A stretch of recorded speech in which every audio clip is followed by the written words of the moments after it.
চাঁদাবাজি দখলদারিত্ব দমনের ক্ষেত্রে রুল অফ ল বা আইনের ইন প্লেসে আছে কিনা এটা মনিটরিং করা, নাগরিকের নিরাপত্তা নিশ্চিত করাটা প্রথম ক্ষেত্রে আমাদের দায়িত্ব, প্রায়োরিটি। এই মুহূর্তে আমার সাথে আছেন ঢাকা 14 আসনের বিএনপির ধানেশীষের কাণ্ডারি মায়ের ডাকের আহ্বায়ক সানজিদা ইসলাম তুলি।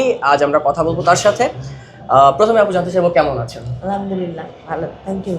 আলহামদুলিল্লাহ আপু, আমরা দেখেছি যে দীর্ঘদিন যাবৎ আপনি আওয়ামী লীগের যে ফ্যাসিস্ট আমল সেই আমলে আপনি সর্বোচ্চ সোচ্চার ভূমিকা পালন করেছেন। তো তার পরবর্তী সময়ে এখন এই মুহূর্তে আপনি ঢাকা 14 আসনের সংসদ সদস্য প্রার্থী। আসন্ন জাতীয় সংসদ নির্বাচনকে কেন্দ্র করে আপনার আসনকে ঘিরে আপনার কি ধরনের প্রত্যাশা রয়েছে? ধন্যবাদ। ঢাকা 14 যেখানে আমাদের 3টা থানা, দারুসালাম, শাহ আলী, মিরপুর, রূপনগরের আংশিক, আর বনগাঁও কাউন্দিয়া নামে দুটো ইউনিয়ন আছে আমাদের। আপামর জনগণ যারা এলাকাবাসী, এখানকার বাসিন্দা যারা, তাদের যে প্রতিদিনের যে প্রতিকূলতাটা, প্রতিবন্ধকতাটা, তারা প্রতিদিন যে লড়াইটা করছে সেইগুলোকেই আমরা সামনে রেখে আমাদের পরিকল্পনাগুলো নিয়েছি। তার মধ্যে দুটো ইউনিয়ন যে আছে বনগাঁও কাউন্দিয়া, ওতে ব্রিজের একটা খুব দরকার, অনেক দিনের তাদের চাওয়া এটা। ওইটার জন্য কিন্তু এটা একটা জনবিচ্ছিন্ন এলাকা হিসেবে কাজ করে এবং এখানে শিক্ষা স্বাস্থ্য কোনো সেবাই পৌঁছায়নি এখন পর্যন্ত। এই জায়গাটাতে কিছু কাজ করার আছে। আমাদের থানাগুলোতে আপনারা জানেন যে নাগরিকের নিরাপত্তা নিশ্চিত করাটা প্রথম ক্ষেত্রে আমাদের দায়িত্ব, প্রায়োরিটি। কারণ মানুষ যদি নিরাপদ না থাকে, নারী থেকে শুরু করে পুরুষ সবাই, তাহলে আমাদের মনে হয় উন্নয়ন করে আমরা আসলে কতটুকু সাধন করতে পারবো। পাশাপাশি স্ট্রাকচারাল ইমপ্রুভমেন্ট যেগুলো দরকার সেগুলো আমাদের প্ল্যানিংয়ে থাকবে। শিক্ষার ক্ষেত্রে যথেষ্ট পরিমাণ শিক্ষা প্রতিষ্ঠান নেওয়ার উদ্যোগ দেওয়া, শিক্ষার মান উন্নত করা, স্বাস্থ্যসেবার জন্য স্বাস্থ্য কমপ্লেক্সের ব্যবস্থা করা, দুর্নীতি চাঁদাবাজি দখলদারিত্ব দমনের ক্ষেত্রে রুল অফ ল বা আইনের ইন প্লেসে আছে কিনা এটা মনিটরিং করা।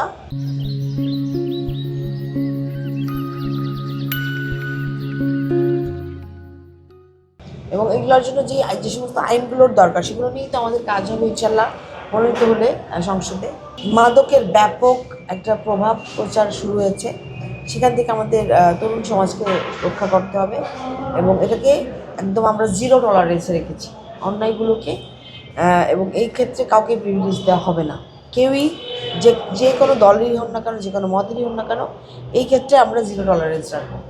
তার পাশাপাশি এলাকার যে সমস্ত মানুষ যেগুলো ভোগান্তির সৃষ্টি করে, যেমন জলাবদ্ধতা, প্রপার ড্রেনেজ ব্যবস্থা নাই, তারপরে আপনাদের গ্যাস পানি বিদ্যুতের স্বল্পতা, অনেক সময় সারাদিন থাকেও না, এরকম হয়।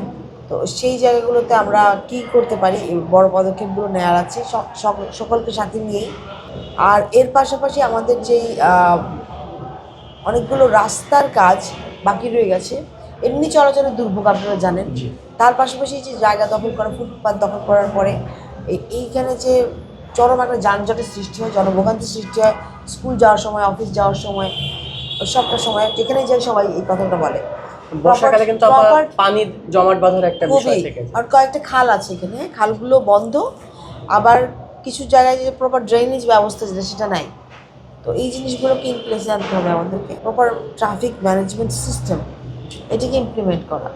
তো এই জিনিসগুলো নারীদের জন্য যথাযথ নিরাপদে তারা রাস্তা দিয়ে চলাচল করতে পারে কিনা, যথেষ্ট আলো আছে কিনা, একটা community service, security service ready করা, যেটা ইমিডিয়েটলি যেই প্রতিকূল অবস্থায় পড়ে তাকে যেন আমরা সাহায্য করতে পারি।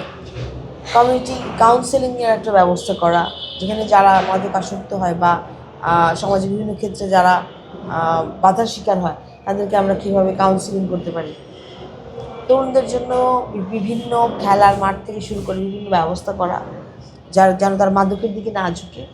পাশাপাশি তাদের কারিগরি শিক্ষা, আইটি রিলেটেড যে সেক্টরগুলো, এগুলোতে তাদের জন্য কী কী প্ল্যানিং আনা যায়। কারিগরি শিক্ষার পাশাপাশি তাদেরকে বিভিন্ন ভাষা শিক্ষা দেওয়া, তাদের জন্য চাকরির ব্যবস্থা করা, সরকারির পাশাপাশি বেসরকারি চাকরির সংস্থা যেগুলো আছে সেগুলোর মধ্যে একটা সংযোগ স্থাপন করে আমার মনে হয় যে এই যে বেকারত্বের কিছুটা হলেও তো বুঝবে। তো কিছু কিছু পদক্ষেপ এভাবে আছে প্রত্যেকটা জায়গায় আমাদের। আর প্রধান আপনি যদি জিজ্ঞেস করেন সেটা জননিরাপত্তা বেশি।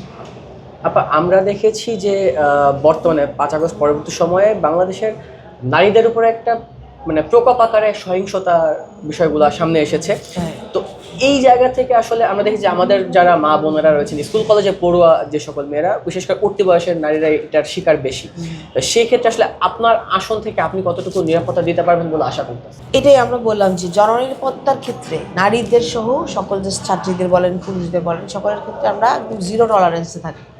কারণ এইটা কোনোভাবেই মানা যায় না। একটা এলাকাতে আমি বড় হচ্ছি, আমি এখানকার বাসিন্দা, আমি আমার সন্তানের জন্য যে নিরাপদ একটা জায়গা যাবো বা এলাকা যাবো তাকে বেড়ে তোলার জন্য, আমি প্রত্যেকটা নাগরিকের জন্য সেরকমই নিরাপদ একটা জায়গা যাবো, ঢাকা 14 যাবো, যেখানে প্রত্যেক পরিবারের সদস্য আমার পরিবারের সদস্যের মতো করেই নিরাপদ থাকবে।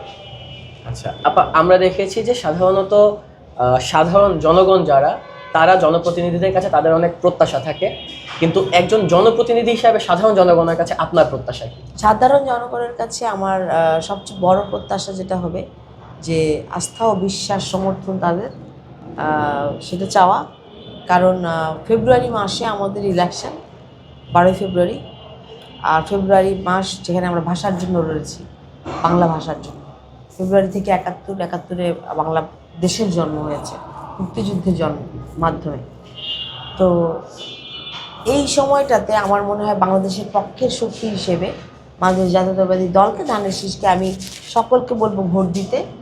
কারণ বাংলাদেশ জাতীয়তাবাদী দল, ধানের শীষ সবসময় জনগণের পক্ষে, বাংলাদেশের পক্ষে লড়েছে, বাংলাদেশের পক্ষে শক্তি হয়ে কাজ করেছে।